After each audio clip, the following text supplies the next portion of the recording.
Bo ja to lubię tak rozwlekać się, wiecie, tak rozwlekać tematy. Już dawno Wam o tym zapachu nie mówiłam, bo on właśnie nadaje się do tego typu zestawień. Do zestawień o kobiecych zapachach, do zestawień o po prostu pięknych zapachach. Witam Was, kochani, serdecznie w kolejnym filmie na moim kanale i zapraszam Was dzisiaj. Magnesik. Zapraszam Was dzisiaj na moje takie zestawienie zapachów, które są po prostu piękne.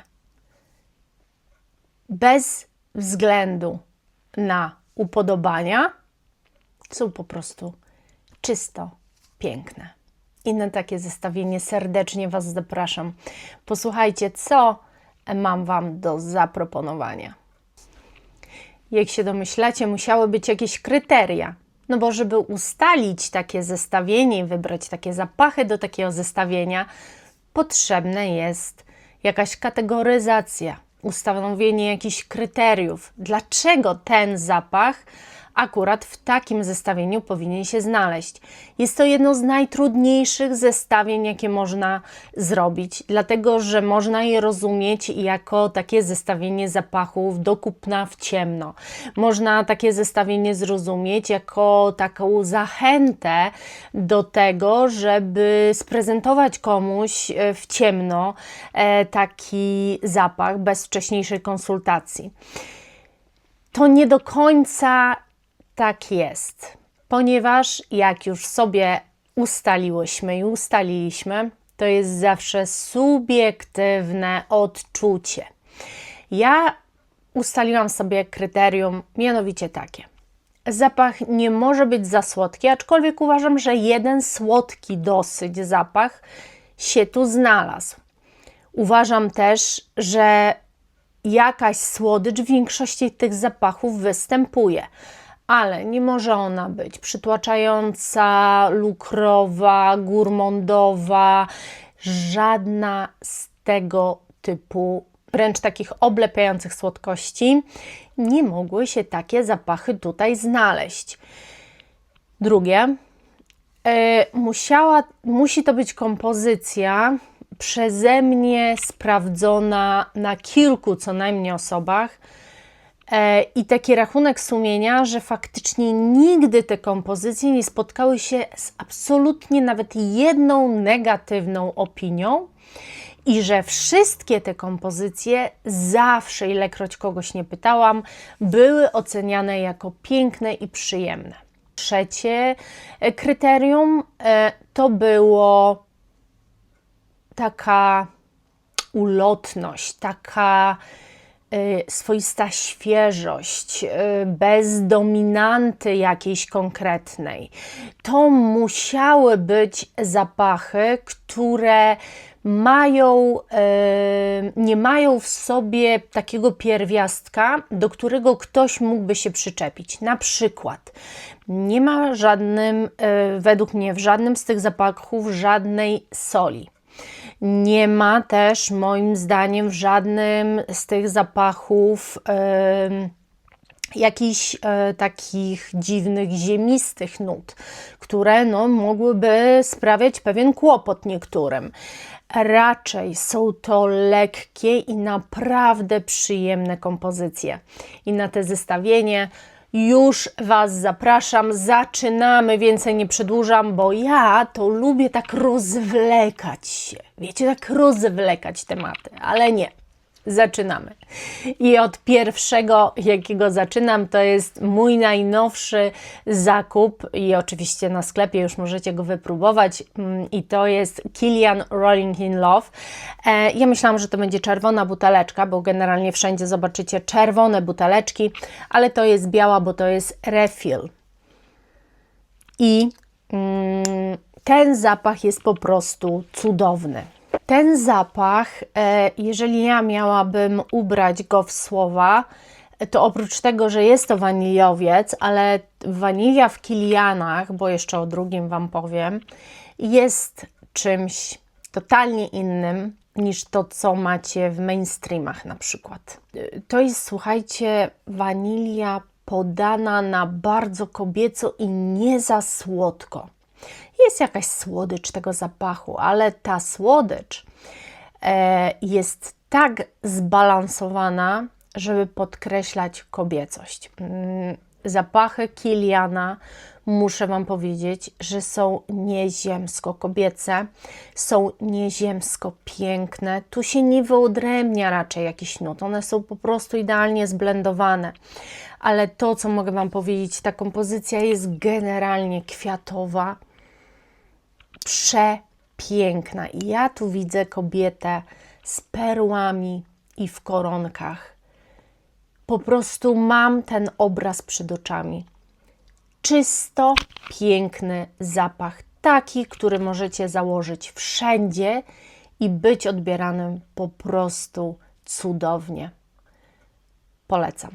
A skoro mówiłam jeszcze, że drugi mam, to tak, mam. Ten jest odrobinę inny, ale równie pięknie zbudowany. Znowu niby waniliowy, ale ta wanilia nie jest ani spożywcza, ani jakaś wybitnie sensualna, raczej podbijająca kobiecość. Tu jest też Akigala. Zapach w związku z tym jest dosyć drzewny w odbiorze. Przepiękny, czysto piękny, bez dziwnych niuansów, bez przeszkadzających nut, bez jakiejś takiej dławiącej nuty, która mogłaby, nie wiem, zemdlić Was, albo wręcz odwrotnie, przytłoczyć, sprawić ból głowy. Nie, to są naprawdę przepiękne zapachy, które jeżeli, nie wiem, lubicie siebie elegancką, to idźcie właśnie w te zapachy damskie Kiliana, bo naprawdę one są przepięknie zblendowane. Podobnie powiem Wam, a już powiem hurtowo, bo i tak troszkę tego przygotowałam, podobnie Wam powiem o zapachach Marcocci. Niedoceniona marka, naprawdę niedroga, bo oni tu nie inwestują w te flaszki, etykiety, nie robią nie wiadomo jakich opakowań, wszystko jest bardzo proste. Ale wszystko jest po prostu turbo piękne. Tu nie ma nut przeszkadzających. Tu nie ma takich nut, które ktoś by powiedział, że też w ogóle zapachy są zbudowane niezwykle lekko. I teraz tak, to są zapachy, które mogą wręcz wydawać się dosyć zwyczajne, nie urywać niczego komuś, ale właśnie o to chodzi, że te zestawienie trochę bazuje na zapachach, które i są takie, które uważam, że mimo wszystko urywają coś, i są takie, które są turbo bezpieczne.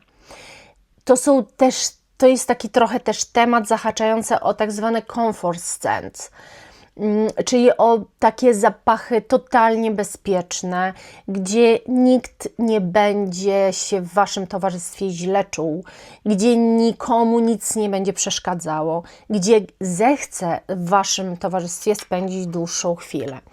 To są głównie takie zapachy do jakichś spotkań rodzinnych, do takich bliskich spotkań towarzyskich. Przepiękne zapachy. Filicudi, ja się zakochałam w nim od samego początku. Naprawdę, to jest tak cudownie zbudowany, komfortujący zapach, a Sant nie porwał mnie od samego początku. Trochę poszłam za tłumem moich sióstr perfumowych. Nie żałuję, bo uważam, że Sant jest równie wyjątkowym, ale znowu nie suchym, nie słodkim zapachem. Może bardziej jest to taki zapach świeży, outdoorowy, bo troszeczkę mam wrażenie, że wręcz kojarzy się z takimi powietrznymi nutami, z takim powietrzem, z takim czymś, co mamy właśnie na zewnątrz. I teraz ja uważam, i tyle osób, ile zapytałam, nigdy te zapachy nie były odbierane negatywnie, wręcz przeciwnie, jako coś bardzo, bardzo przyjemnego. Ale znowu wracam bo w poprzednim filmie, który nagrywałam, który widzieliście wcześniej sporo, ale ja nagrywam tego samego dnia, scent nie został dobrze odebrany przez Sylwii z Perfume innej beczki męża. Wręcz nie wiem, nie pamiętam, czy to było, że nijaki, czy to było, że coś mu przeszkadzało. Wydaje mi się jednak, że chyba było bardziej nijaki, bo ogólnie Wam powiem, że ten ma w sobie troszkę więcej życia. Jest taki bardziej owocowy. Ten jest naprawdę przepiękny, a ten jest właśnie bardziej taki outdoorowy. Wydaje mi się, że też musi być do niego, o widzicie, tu się coś stało. Wydaje mi się też, że musi być do niego aura odpowiednia, że na przykład zimą nie zrobi takiego wrażenia, jest zbyt lekki i właśnie może wypadać trochę bardziej nijako, ale zdecydowanie to są takie pewniaki, które możecie założyć wszędzie.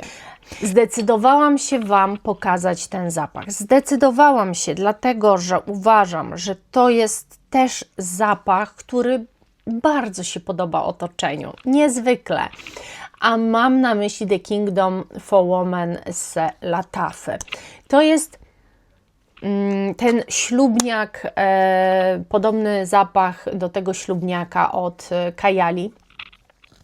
I ja Wam powiem tak, ja nie wiem, czy one są do siebie podobne mocno, natomiast niektórzy mówią, że są jakieś niuanse i czuć różnicę między tymi zapachami, ale ten jest naprawdę bardzo dobrze, słuchajcie, ukręcony, bardzo dobrze zrobiony.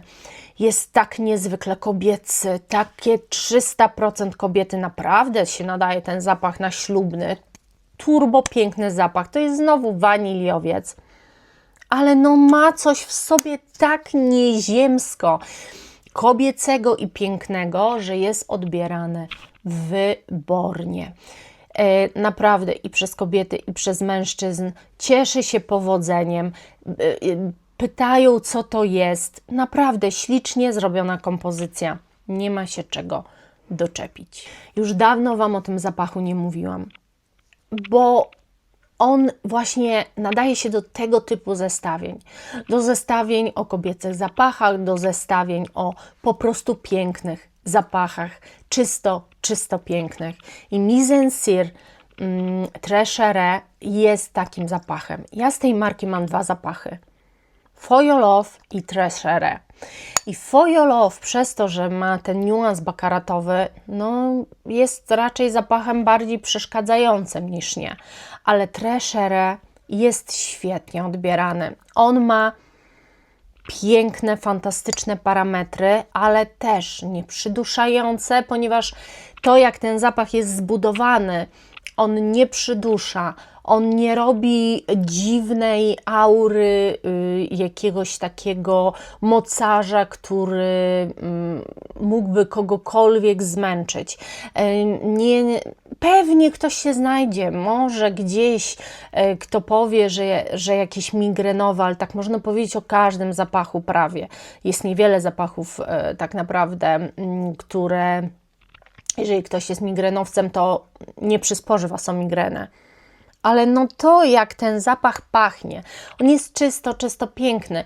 Tu nie ma niuansu dziwnego, nie ma jakiejś nie ma jakichś dziwnych nut, nie ma zieloności, czy neroli piwniczego, czy ziemistości paczuli, czy vetiverii, czy czegoś, co mogłoby w jakikolwiek sposób przeszkadzać. To też nie jest zapach słodki. Najśmieszniejsze jest to, że generalnie to jest taki zapach biało-kwiatowo-waniliowy, tylko że wiecie, co Wam powiem. Te białe kwiaty to nie są takie białe kwiaty, które Wy znacie, typu bardzo mocny jaśmin z tuberozą. Nie, to są lekkie białe kwiaty. Coś niespotykanego? Treasure Wam udowodni, że spotykanego. Wanilia, ona nie jest to za bardzo słodka.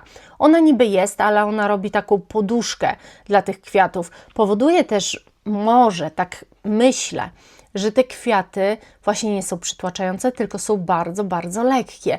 Ona tu nie pełni funkcji dosładzania zapachu, tylko raczej jego takiej ulotnej formuły. No naprawdę ten zapach jest piękny. Chciałam, żeby to była też taka różna półka cenowa, żebyście mieli wybór z różnych, różna dostępność, różne ceny. I dlatego też umieściłam tu ten zapach, tani, Kylie Minogue Darling. Bardzo tani zapach, kompletnie nieprzytłaczający. I teraz tak, jest tu pewna nuta, której ktoś może nie stolerować, ale chciałam koniecznie go ująć, bo z tych takich w sumie najtańszych zapachów on nigdy się nie spotkał z czymś negatywnym. Nigdy. On zawsze jest odbierany pozytywnie, mimo że jest tu taka nuta troszeczkę może kwaśna. Natomiast to jest tak naprawdę na samym początku. On już jak się tak ułoży, poleży na Was, to ta nuta też cichnie i to jest po prostu taki kwieciuch bardzo, bardzo przyjemny, który super się nosi, nie jest on przesłodzony, jest naprawdę, można go ubrać wszędzie.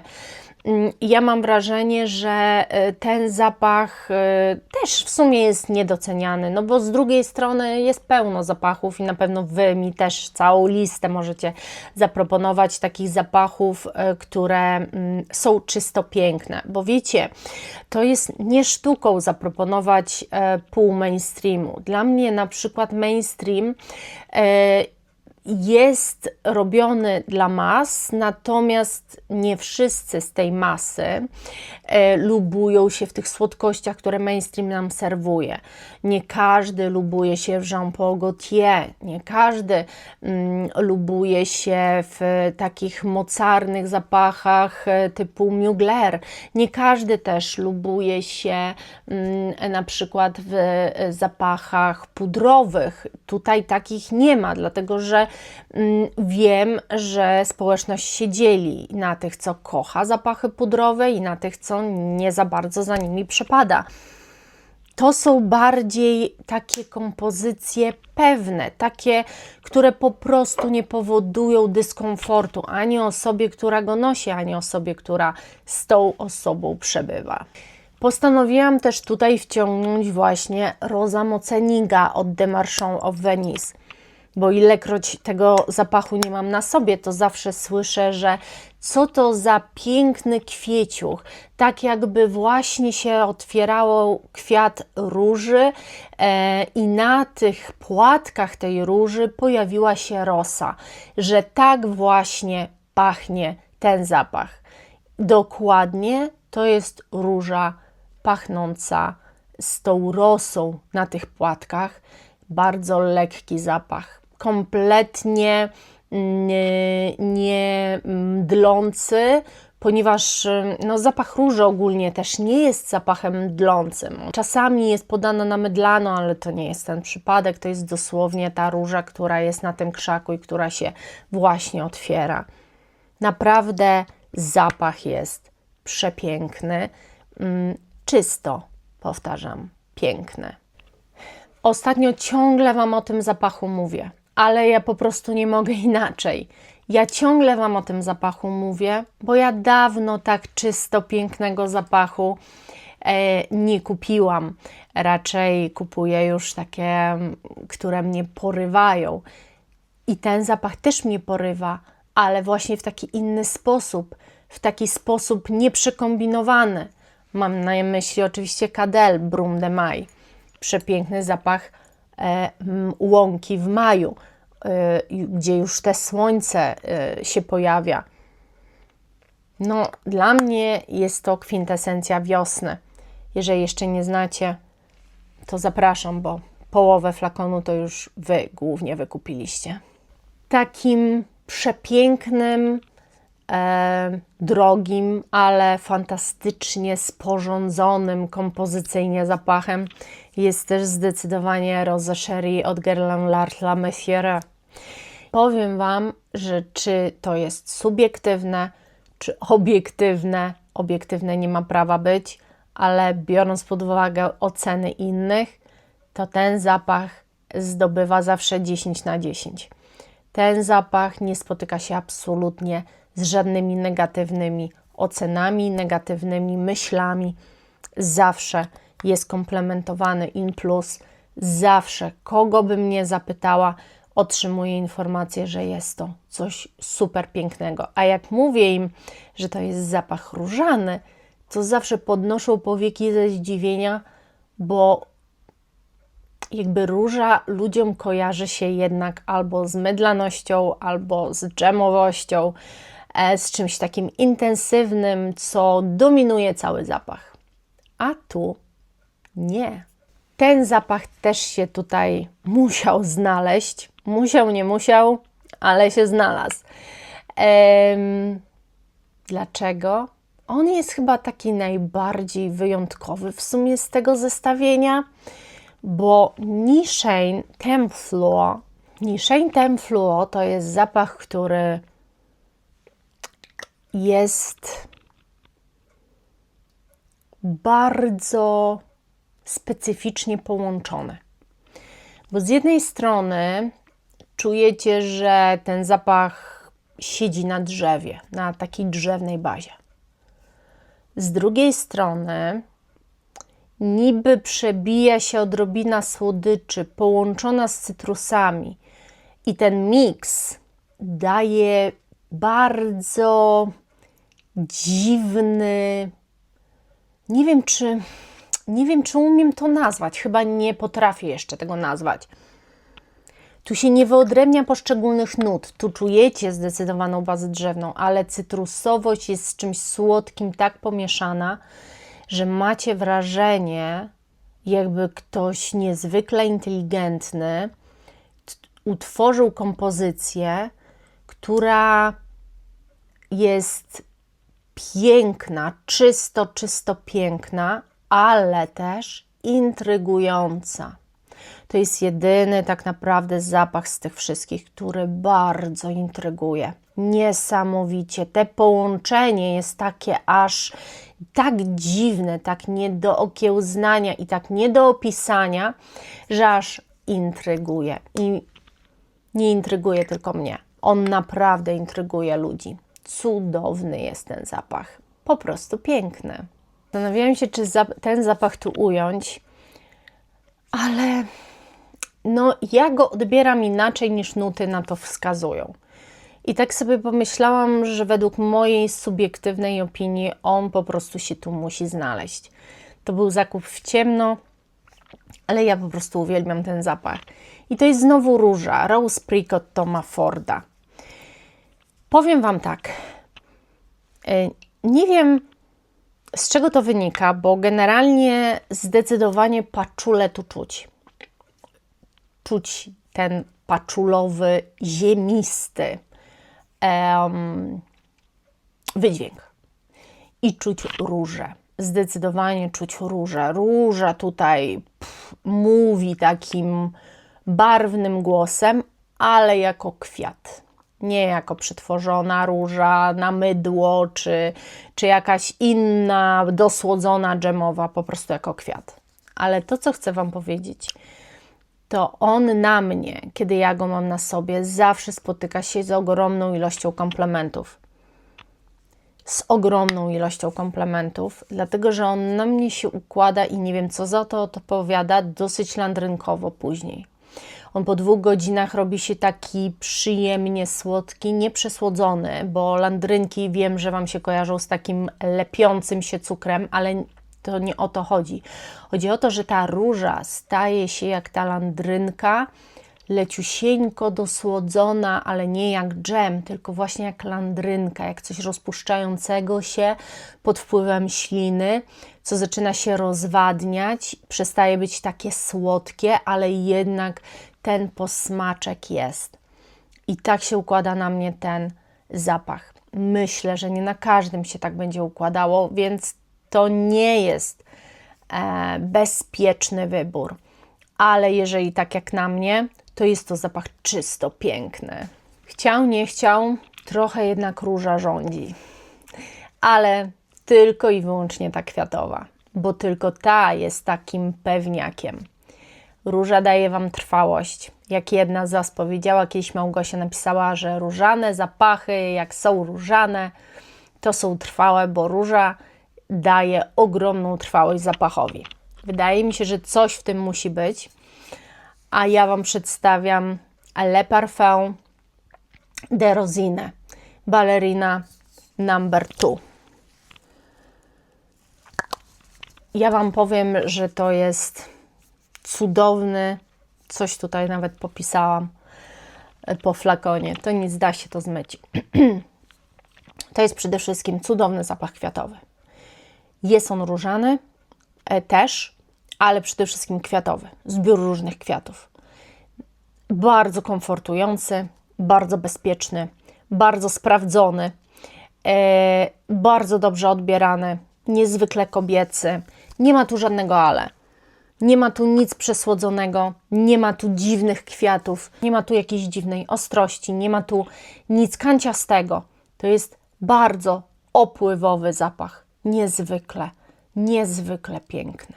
I ostatni zapach, który praktycznie żeście mi wykupili, bo nie wiem, czy to widzicie, ale zostało bardzo niewiele, więc myślę, że go uruchomię i zużyję. To jest fiołek. Niepudrowy, niemdlący, niezabijający, przyjemny. Fiołek, taki jak sobie możecie wyobrazić w wazonie. Fiołek, jak na łące, czy w ogrodzie. Fiołek, piękny, przyjemny, bardzo bezpieczny zapach. Gizada, moim zdaniem, ten zapach, który wypuściła właśnie w tamtym roku, zrobiła bardzo dobry ruch, bo po prostu ten zapach jest naprawdę bardzo ładny. On jest podobny do czegoś, co już na rynku jest, ale jest bardzo fajnie skomponowany, prosto, nieudziwniony, tak przyjemnie się noszący. Jak to Kasia Miskate, pozdrawiam Cię Kasiula, mówi, to jest zestaw guilty pleasure. W naszym słowniku dziewczyn perfumocholiczek taka guilty pleasure to są zapachy, które nakładamy i zawsze się czujemy jak my, na miejscu, właściwie ubrane, właściwie wypachnione. Kiedy nie mamy tego przekombinowania, kiedy też nie krzyczymy zapachem, po prostu dla siebie jesteśmy przepięknie ubrane w zapach. To jest zestaw, też można powiedzieć, guilty pleasure. Mojego i być może Waszego guilty pleasure. Podzielcie się swoimi takimi zapachami, po prostu pięknymi, które macie w swoich szafach perfumowych. Jestem bardzo ciekawa, a ja za dzisiaj dziękuję. Nagadałam się i już gardło mi siada. To tak jest zawsze, po prostu. Jak chcę nagrać więcej niż 2 filmy, to nie ma opcji.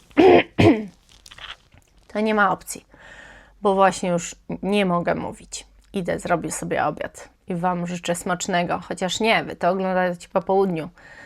Pewnie nie jecie, a może jeszcze coś będziecie jeść, a może coś jecie do tego właśnie mojego filmu. Buziaczki, nie umiem się ostatnio z Wami pożegnać. Pa, pa!